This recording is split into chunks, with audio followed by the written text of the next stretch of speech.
Sa sektor ng kabuhayan, dahil sa pangunguna ni Mayor Kat Rojas, patuloy na pinapatunayan ng pamahalaang bayan ng Paniki na ang gobyernong may puso at gobyernong kumikilos para sa tao.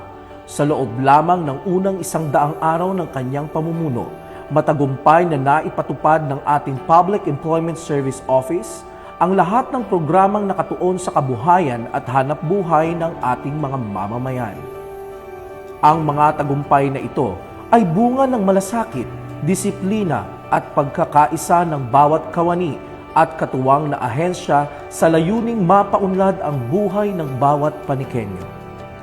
Dahil sa direktiba ni Mayor Kat Rojas, mas pinalawak natin ang koneksyon ng ating mga kababayan sa mga kumpanya at oportunidad sa loob at labas ng ating bansa. Sa pamamagitan ng local and special recruitment activities, nakipagtulungan tayo sa mga kumpanyang tulad ng Advanced Credit Bank, Superior BT Incorporated, OneSource at St. Rosalia International Recruitment upang makapagbigay ng trabaho sa ating mga job seekers.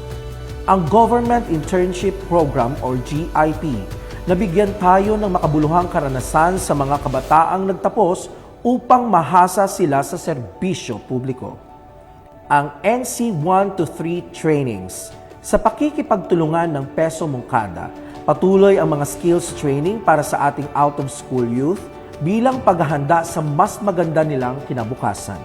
Ito ang pamahalaang nagbubukas ng pinto.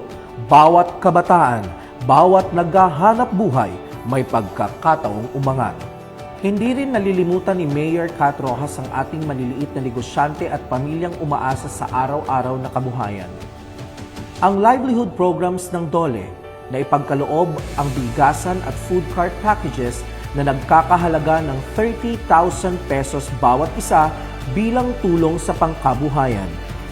Ang TUPAD Program, 50 benepisyaryo ang nakinabang sa emergency employment ng DOLE. Patunay na walang Panikenyong may iwan sa oras ng pangangailangan. Sa pamamagitan ng OWA or DMW Soup Kitchen na mahagi ng 500 food packs para sa ating mga OFWs at sa kanilang mga pamilya, katuwang ang mga barangay at partner agencies. Sa pamamagitan ng Technical Advisory Visit, nakipag-ugnayan ang LGU sa DOLE upang masiguro ang pagsunod ng mga establishmento sa labor laws at occupational safety standards. Ito ang pamahalaang nangangalaga, hindi lang nagtatrabaho, kundi ng dignidad ng bawat manggagawa. Sa kabuuan, lahat ng programa ay naisakatuparan ng 100% at ang ilan ay patuloy pa ring isinasagawa hanggang sa ngayon. Ang mga ito ay hindi lamang numero, kundi mga kwento ng tagumpay, pagbangon at pag-asang hatid ng pamahalaang may malasakit sa bayan.